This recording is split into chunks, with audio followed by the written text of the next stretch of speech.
family. Sagala concurrently holds the position as acting military assistant to the president.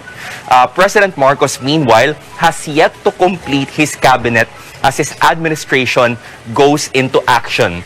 They also have yet to hold their first cabinet meeting. We have yet to know when it will take place. Wala po sa binibigay sa amin na sinasabi nilang deadline. Ang sinasabi is masuri talaga ang pag-evaluate nila dito sa mga kandidato para sa mga posisyon. I understand that this is now going through the final evaluation stage. So, I don't think it will take too long. Press Secretary Trixie Angeles also says they understand how important the positions are and that they're already on the final evaluation stage, which she adds will not take too long. In the meantime, Angeles says that those who are next in command to the Secretary will serve as officers in charge for these departments. Back to you, Pia. Rex, any word from the press secretary on the president's mother, Imelda Marcos' 93rd birthday inside the palace? Well, Angeles was asked if they can assure that they will not use public funds regarding these private parties. And Angeles responded that they are assuring that the president will follow the law and that the president has not done anything in excess of what's written in law. Pia. Rex and Media there reporting live from Malacanang. Well, Senator Amy Marcos also defending her mother's birthday celebration, calling it a simple get-together with family members and old friends. Again, here's a look at other portfolios yet to be filled. President Marcos has yet to appoint secretaries for the Departments of Energy, Health, Environment, Human Settlements, and Science and Technology, as well as the Commission on Higher Education chairman. While there are agencies without appointed secretaries, other departments are buckling down to work. First, at the Education Department, Vice President and Secretary Sara Duterte thanked her predecessor, Leonor Briones, in a ceremonial turnover. She told stakeholders that she will continue to look into possible areas of improvement in the basic education sector. I will also take the task with a reminder that we shall continue to find ways to improve basic education in terms of access, equity, quality, resiliency, and governance, to produce learners who can achieve their full potential. Earlier in the day, Duterte also met with representatives from private education associations. She says the department will provide private schools the assistance they need. A number of private schools have struggled to continue operations since 2020 as thousands of students migrate to public schools amid an economic downturn. Now on to the Interior Department. Secretary Benher Abalos vows to sustain gains from the Duterte administration's war against drugs. Abalos says that under his term, the fight against illegal drugs will be more focused on building up strong cases against suspects. Abalos explains an illegal drug suspect is often not prosecuted because of technicalities in the chain of custody of evidence.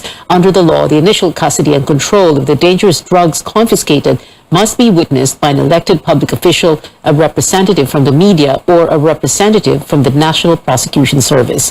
But most of the time, Abalos says there is no witness from the media or the Fiscal's office, causing the case to be dismissed. We will try our best. We will really do our best here.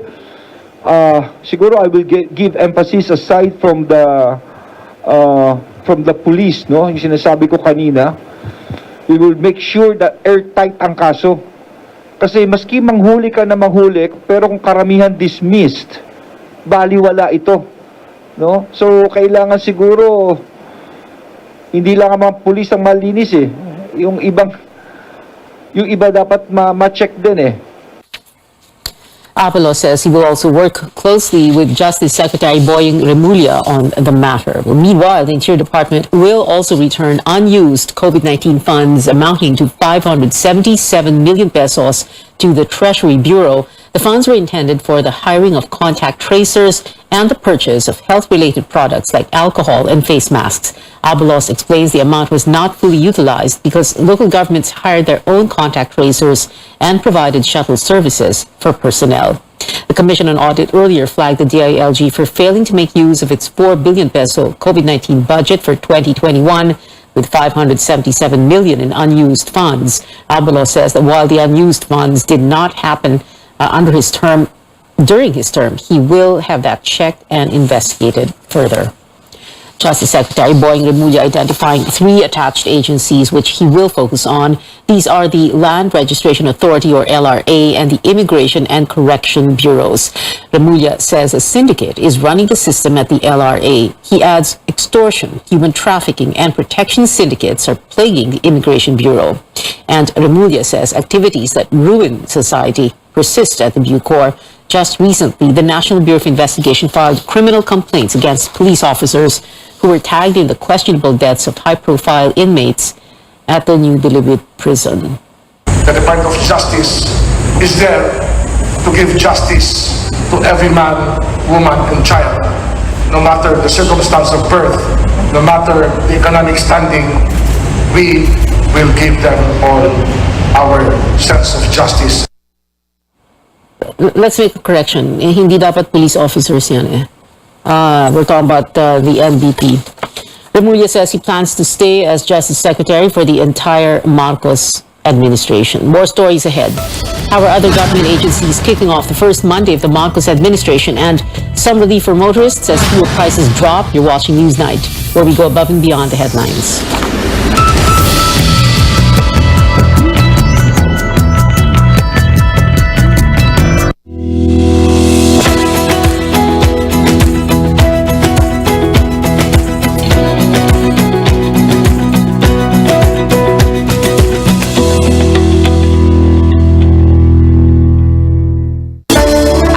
Conquering the universe was the ultimate, but there's more. Dahil tinawag ko ako ng Panginoon for a major purpose. To guide the youth, help communities, and to bring others closer to Him.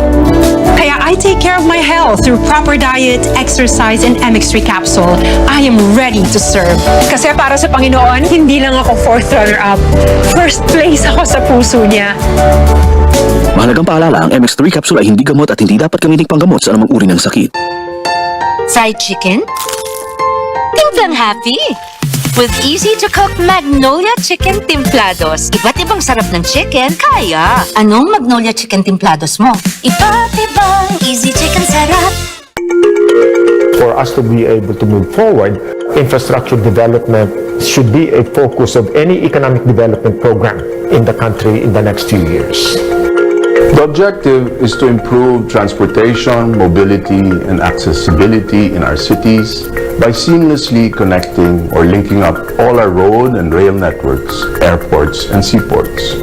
With this, we can decongest Metro Manila, accelerate and make more efficient the transportation of people and goods, improve access between cities and provinces, develop new economic growth centers, boost our local industries, enable tourism, create more jobs and business and livelihood opportunities, and allow everyone to have a better quality of life.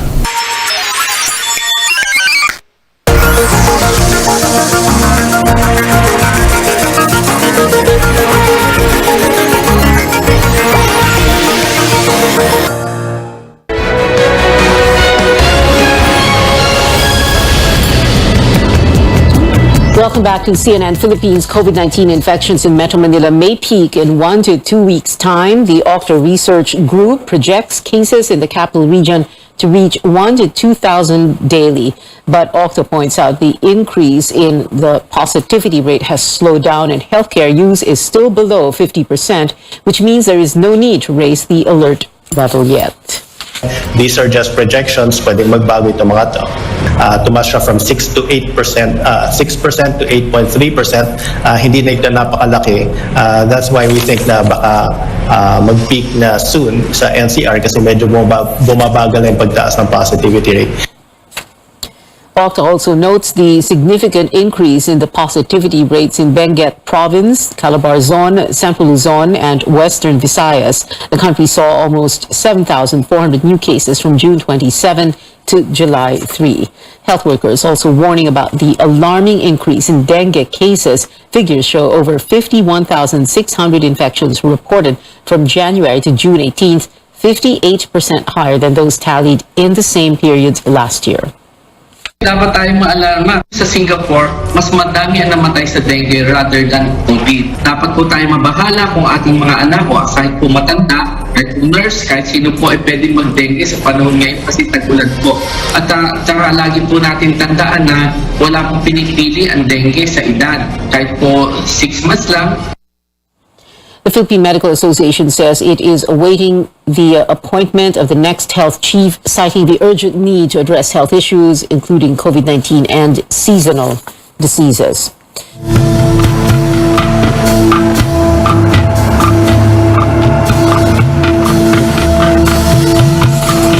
A bit of relief for motorists after weeks of oil price hikes. Beginning tomorrow, fuel companies will slash diesel prices by 3 pesos per liter.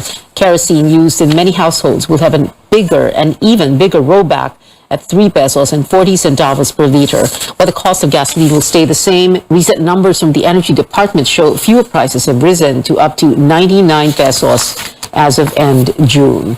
With costly prices at the pump, Transportation Chief Jaime Bautista says the biggest problem for his department is land transport.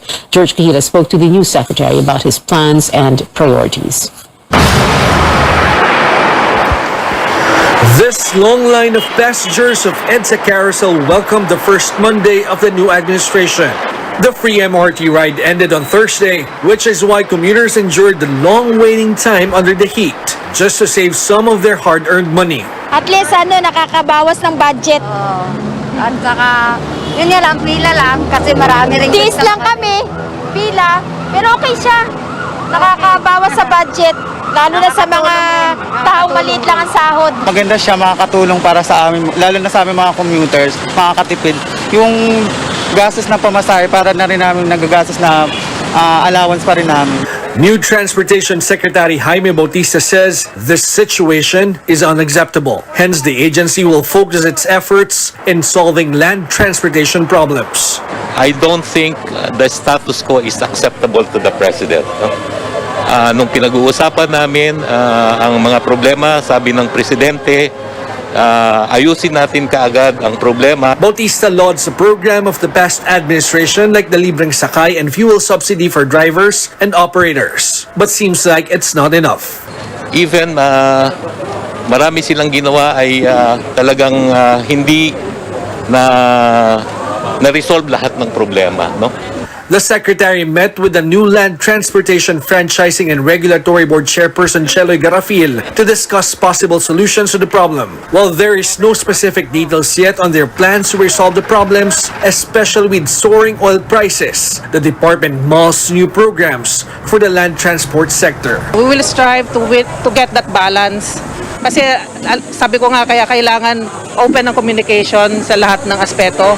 We will study that, we will listen to all stakeholders and come up with a win-win solution. Earlier, President Ferdinand Marcos Jr. approved the extension of the Libreng Sakay program for the EDSA Carousel until December and free train rides for students from August 22 to November 4. George Cahiles, CNN Philippines.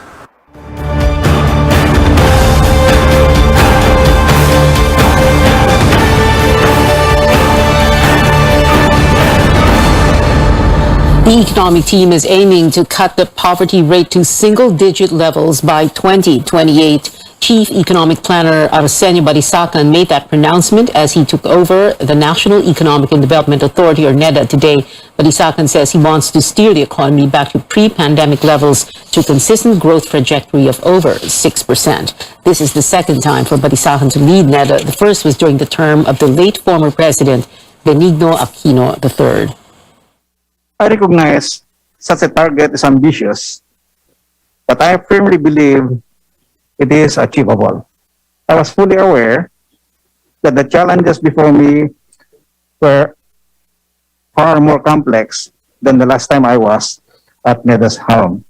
I am happy to share that the President and the economic team are in substantial agreement on the overall goal of the new administration.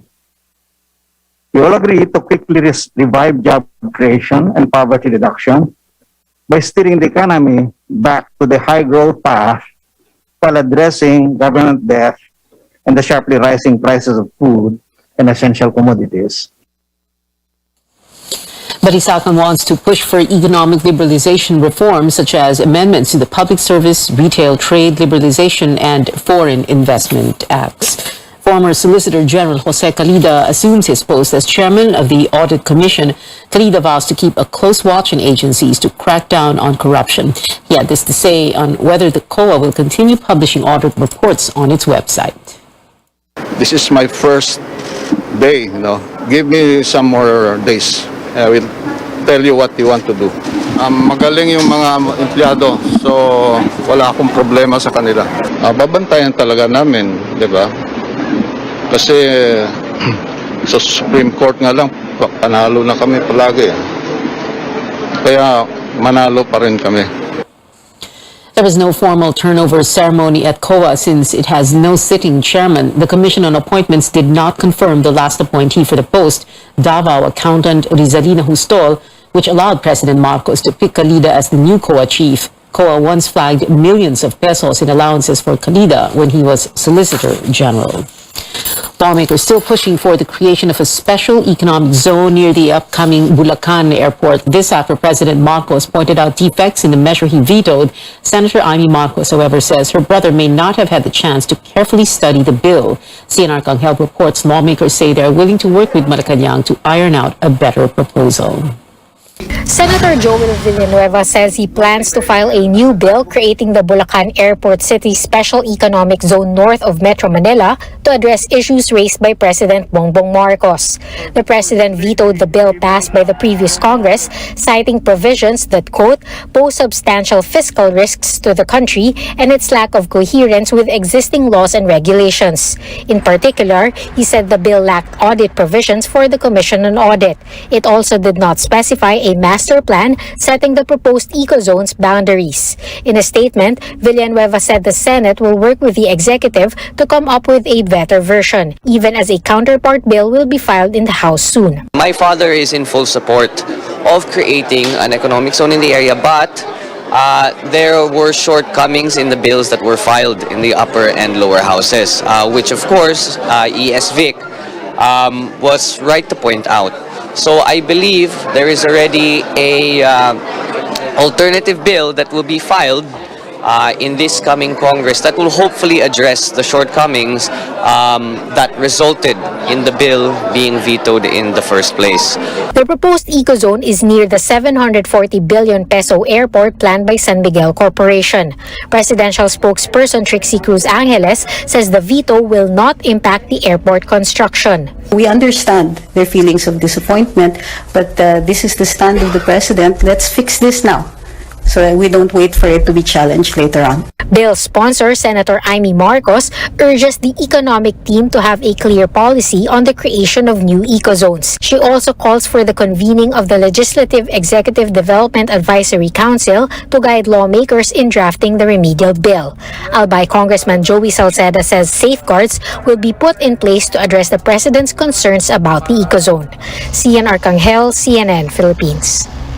SMC President and CEO Ramon Ang says he's also open to working with the government to improve the proposal. Ang notes the country could raise up to $200 billion in export revenues from potential foreign investors yearly through the Bulacan Airport Ecozone. Senators are reviving a number of controversial bills in the 19th Congress. Senator Coco Pimentel files a measure automatically suspending the value-added tax and excise tax on fuel when the price of Dubai crude oil breaches $80 per barrel, while Senator Amy Marcos wants the president to have the power to suspend the VAT on petroleum products. Opposition Senator Risa Ontiveros renews her push for the divorce bill and the Sochi Equality Bill, banning discrimination based on a person's sexual orientation, gender identity, and expression.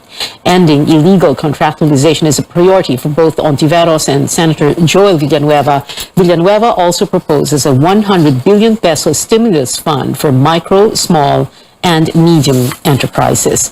Senator Bongo, meanwhile, wants to restart discussions on the Disaster Resilience Department, Centers for Disease Control and Prevention, and the Virology Institute. A number of centers have filed their top 10 bills, starting with most senior member Lauren de Garda, who is seeking better education for public school students.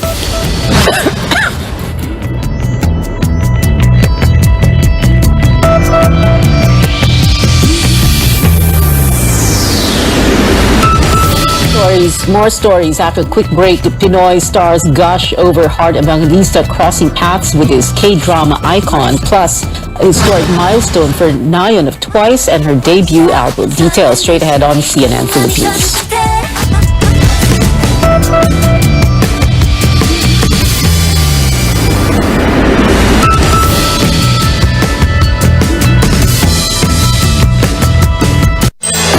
Beyond bringing power to all, we're taking steps to produce and deliver Earth-friendly energy today and for our children's tomorrow.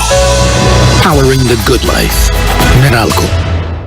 Totoo bang number 1 sa kids ang tender juicy? Patunayan po natin. Pinaka-tender ba talaga ang TJ? Talaga! Wow. Pinaka-juicy? Truly! Pinaka-masarap? The best! Wow! No more questions, Your Honor. Ubus na po eh. Walang duda! Kids can tell. Pinaka-tender, pinaka-juicy, at pinaka-masarap. Number 1 na tender juicy. May cheese dog at chicken dog pa. Walang duda! Kids can tell, number 1 ang Pure Foods Tender Juicy.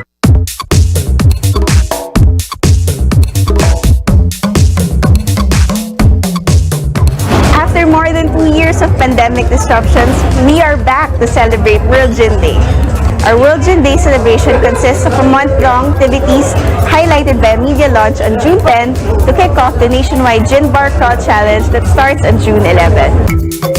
And tonight, as we kick off our World Gin Day celebration, the country's top professional mixologists will take center stage to craft one-of-a-kind cocktails based on Ginebra San Miguel gin products.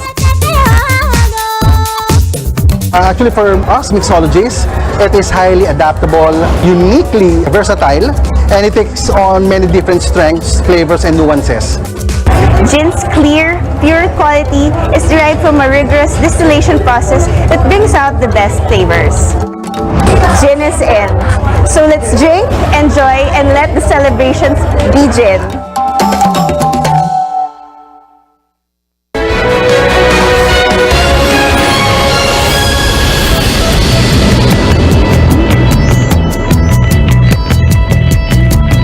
You're watching Newsnight for the 6th time this year. Pinoy pole vaulter EJ Obiena brings home the gold. The 26-year-old topped the jump and fly meet in Germany on Sunday, Philippine time, clearing 5.80 meters in his third attempt.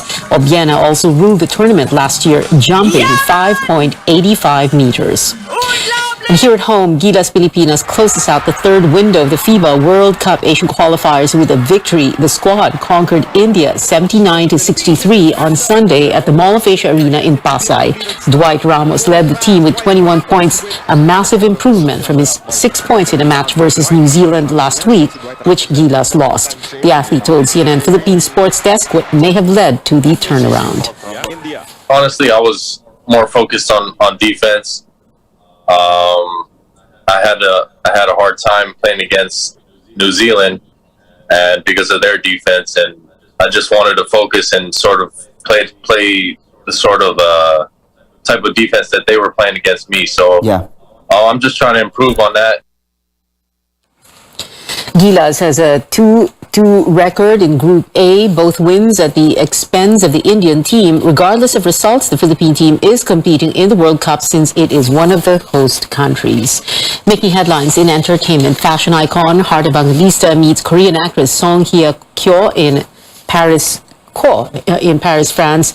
The two attended a gala for a luxury jewelry brand over the weekend. Pinoy celebrities, some of them fans of the Descendants of the Sun star, left comments celebrating the meetup. Coincidentally, both Hart and Hye-kyo portrayed the character Jessie in the Korean and Philippine adaptations of Full House. And trending today was the phrase Nayeon making history, with the Twice singer becoming the first K-pop soloist to have her album chart in the US top 10. Her first solo record, Im Nayeon, debuted at number 7 on the Billboard 200. This also became the top-selling album of the week with 52,000 copies sold. Nayeon is the first member of the girl group Twice to release a solo record. The latest installment in the Despicable Me franchise inspired a viral trend on TikTok, with American teenagers dressed in suits flocking to cinemas to watch the movie. The challenge has gotten so big that film distributor Universal Pictures has tweeted about loving the trend. CNN's Rick Damigella gives us a look at the movie driving the challenge, now showing in local cinemas. No? Did you just trade my future for a pet rock? See? Hide your bananas, the Minions are back in Minions: The Rise of Gru. You seriously think a puny little child can be a villain? Yes, I am pretty despicable. You don't want to cross me? Steve Carell reprises his role as the despicable Gru at the age of 12. I just tried to kind of sound like Gru on helium a little bit, and just tried to pinch it a little bit and get it up an octave or so. No, guys, come on. Hey, I've got the image to uphold here. I think the bigger challenge was to try to make him actually seem like he was younger. You know, there's a certain earnestness to him and a wide-eyed nature that I was trying to imbue with that voice. Tomorrow is the biggest day of my life. Watch out, world. Here comes Gru! What are Carell's thoughts on the Minions' enduring popularity? They're sweet. You know, they're very kind. They're very human, ironically, for an animated movie.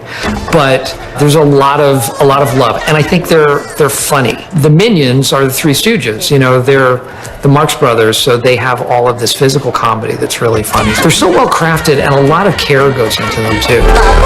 Peanut? Oh, yes, please. Peanut. In Minionwood, I'm Rick Damigella. And that is it for now. Join me again on news.ph at 7 p.m. I'm Pia Ontiveros for Newsnight, where we go above and beyond the headlines.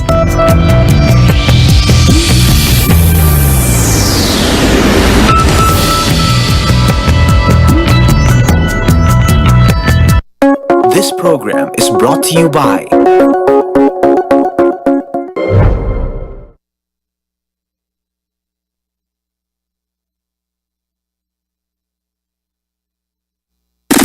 YKB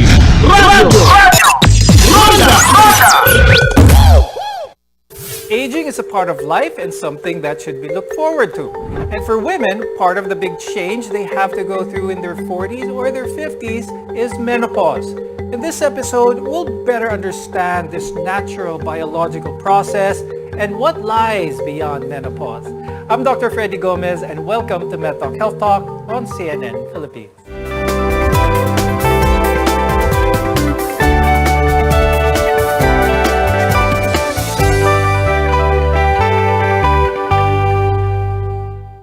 Let's welcome our guests who will empower us with better understanding on menopause and what women really go through during this natural bodily process. With us is Dr. Angela Aguilar.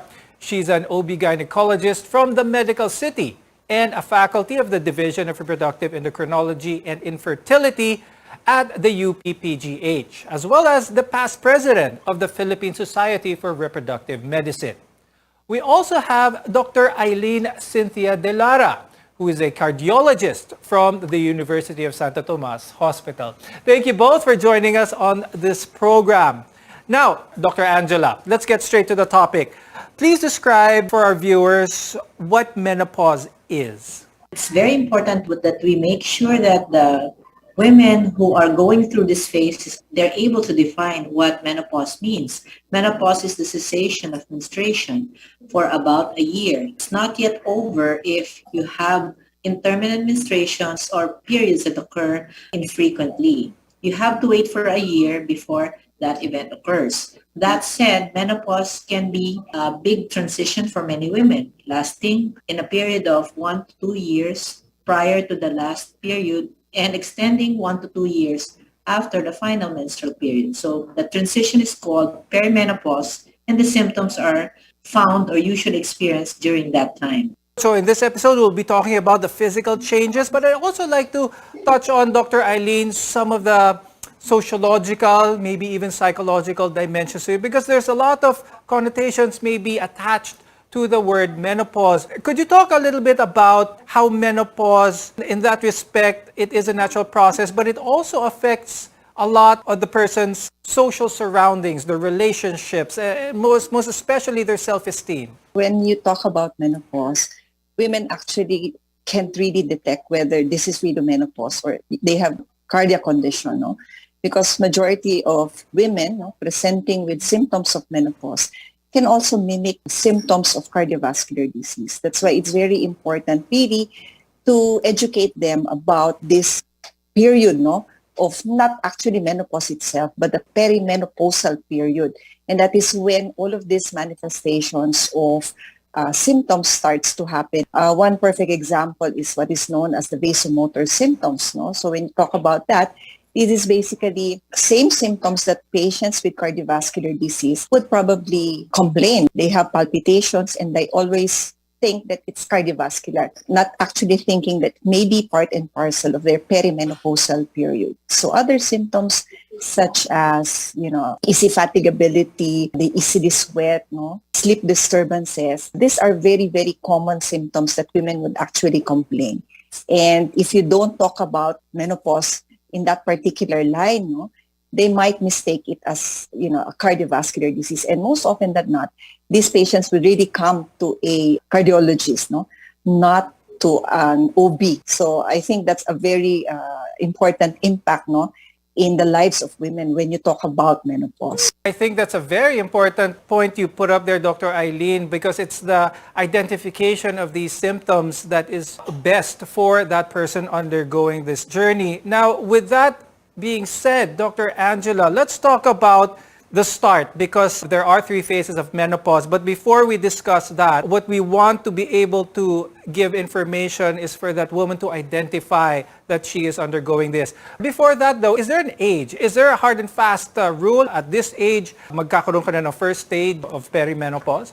Changes in menopause, the symptoms can occur 1 to 2 years before the actual cessation of her periods. And that is why, because the woman is not aware that these are attached to menopause, they really attribute it to a cardiovascular pathology or a condition. And they only see us when their periods completely stops or it becomes irregular. Now, when do these changes occur? Nowadays, we do see women in their 50, 51, 52.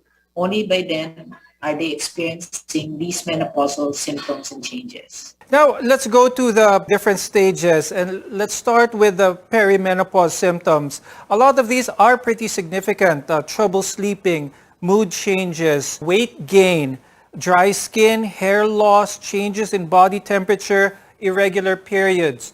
On paper, all of these symptoms happening to any person would make them feel overwhelmed at what they're feeling. Do all of these symptoms happen all at once, Dr. Angela, or do we see a gradual progression? A different experience for one woman to another.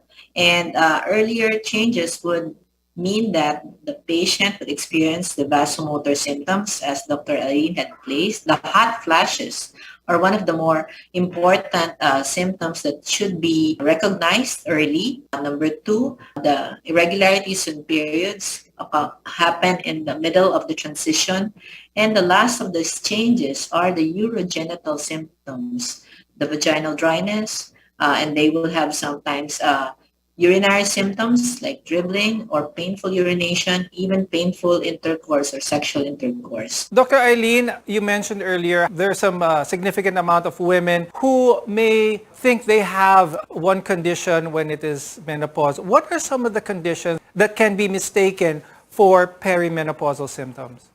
All right. So as a cardiologist, most of patients coming in with palpitations would always think that they have a cardiovascular condition. One may be a valvular heart condition, coronary artery disease, along with, of course, some endocrinology conditions. Thyroid is one of the most common associated disease, with palpitation, easy fatigability, or they easily get tired, as part and parcel of the, differential diagnosis that you have to consider, in a patient or in a woman presenting with all of these symptoms. So they really don't know what's wrong with them, and they ended up going to a cardiologist who would initially diagnose them as somebody who has a heart condition. So lalo sila nagkakaroon ng sleep disturbances, no? But actually, it's a way, at this particular time that we have to inform our audience, especially the women, that in that particular age, it is not always cardiovascular disease, no? We have to think of perimenopause as a stage, that they are really going through. When we return, we'll take a closer look at the stigma and misconceptions that are often linked with menopause.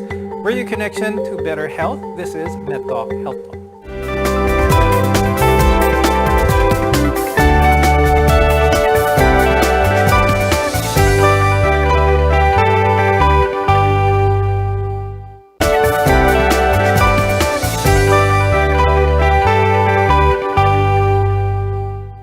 I'm Dr. Freddy Gomez, and welcome back to MedTalk Health Talk, where caring is our calling. Dr. Angela, you mentioned earlier how women nowadays are undergoing menopause at a later age, sometimes in their 50s. Now, do you see an increase in unplanned pregnancies where the woman is becoming fertile or is still fertile or getting pregnant in their late 40s or even early 50s? Certainly, every woman who is still ovulating have a chance at getting pregnant. And that is a concern because one, whether she wants to still be fertile or wants to add or start a family at that age needs to be evaluated because we are not as fertile at that age because one, our ovulation may come far and few in between. Number two, the quality of our eggs at that stage will not be likely to result in a live birth. So if we want to avoid pregnancy that is unexpected, certainly we have to be aware that we still have a risk or a chance at getting pregnant. For those who do want to have a baby in their late 40s or even early 50s, what are some advice that you can give them? Is this something that is possible for them? Is this healthy for them? Well, it's very difficult to get pregnant after the age of 40, but we do have evaluation of these women. We check for their anti-Mullerian hormone to check for ovarian reserve. And that will give us a very accurate prognosis as to their chance of conceiving. On the other hand, you're talking about whether is it safe for them. And that will really depend on how healthy they are.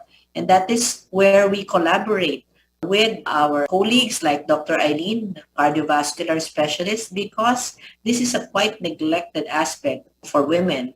They may be very busy focusing on their careers, but they neglect their health risks. And this has to be evaluated to be able to assess whether the woman is healthy enough to carry a pregnancy to term. Definitely. So reminder to our viewers, if you have any questions with regards to your plans for the future of having a family or whatnot, it's always good to have a healthy talk with your OB, gynecologist, with your internist, even with your cardiologist.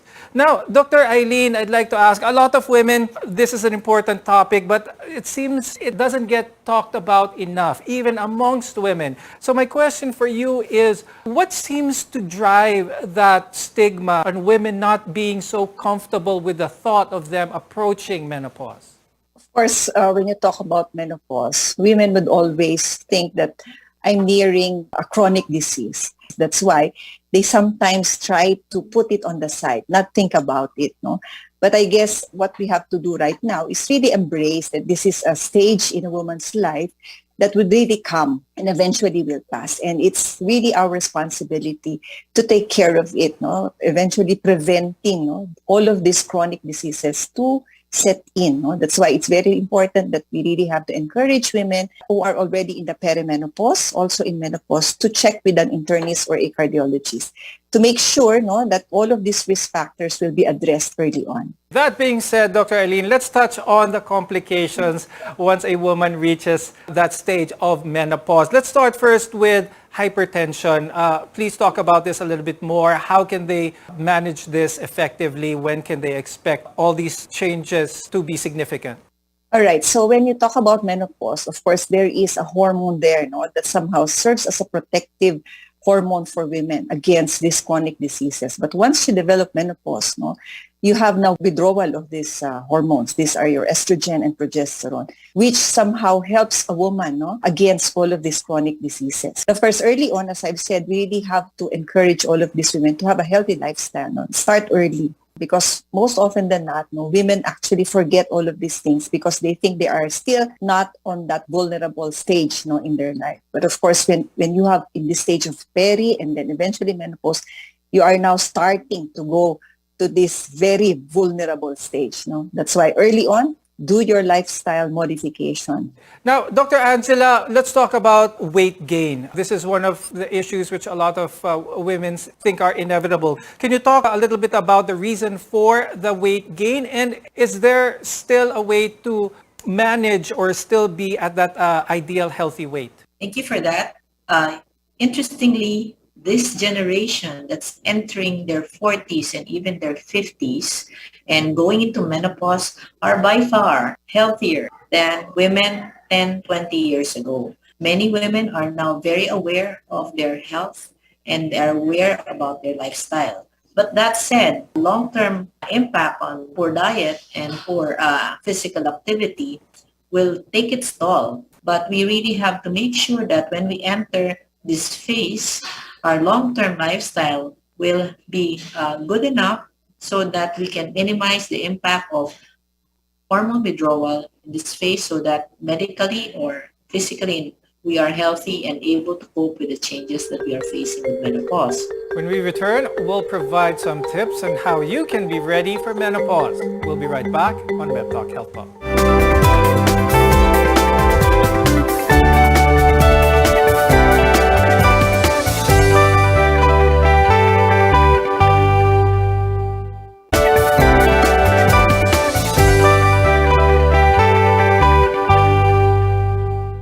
I'm Dr. Freddy Gomez, and this is Med Talk Health Talk, your partner in healthcare.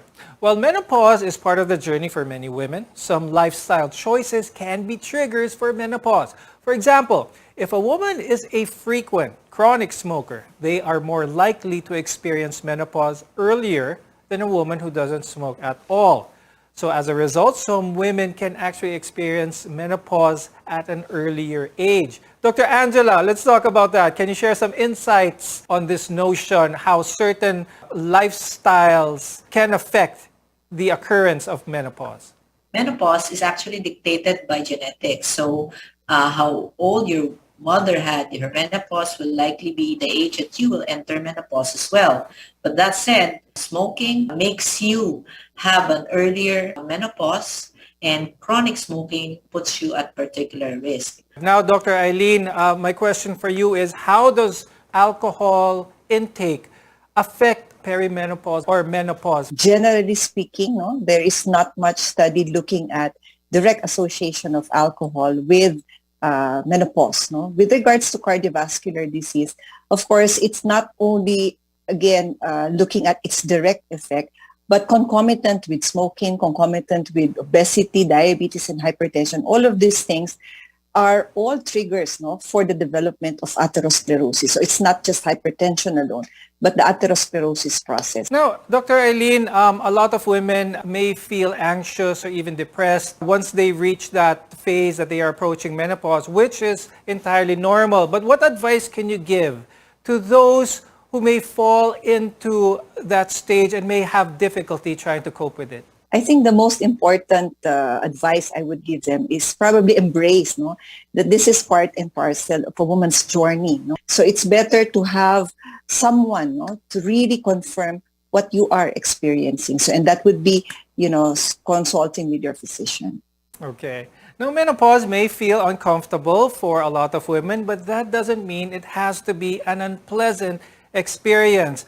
Dr. Angela, what kind of advice can you give in order for women to prepare for changes linked to menopause? Dr. Eileen put it beautifully, the word embrace, because insight is helpful in making you less alarmed at the symptoms. So when you're prepared, you understand what's happening to your body and you're able to manage and be aware of the changes it's undergoing, number one. Number two, make sure your diet and lifestyle will put you in a healthy baseline because menopause plus if you're in poor health certainly adds up and makes the experience very difficult for a woman trying to cope with all these changes. Last but not the least, when you have these changes, you really have to remember us, your physician, because there are annual available methods that we can do to check your health. You need a health check at this point.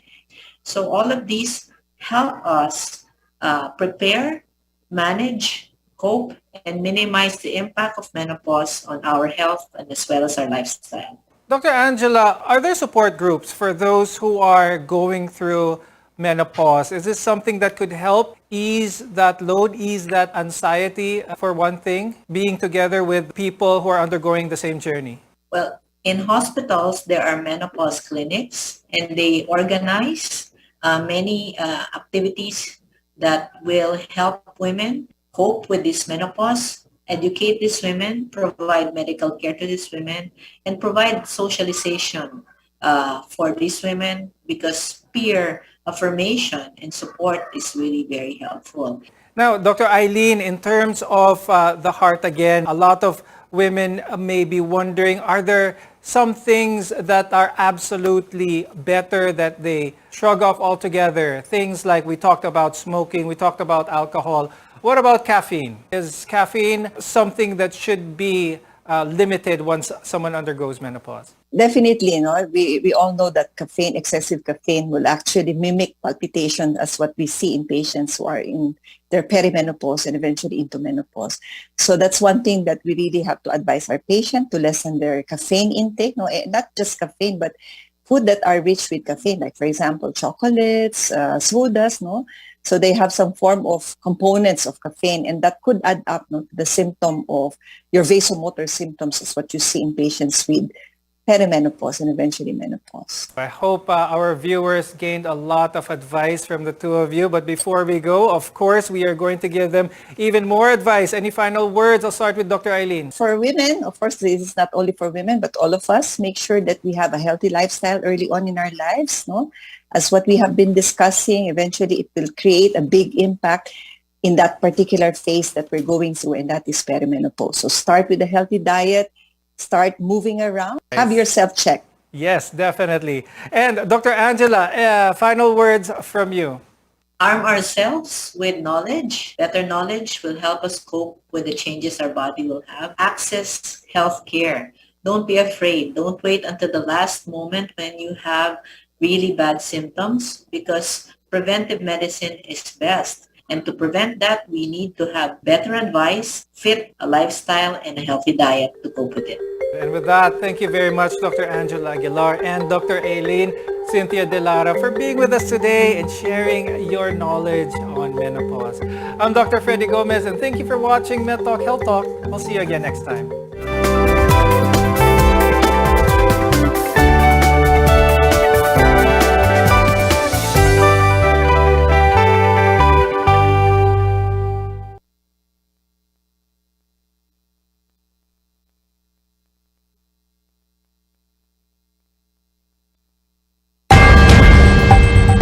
Let's get ready to rumble!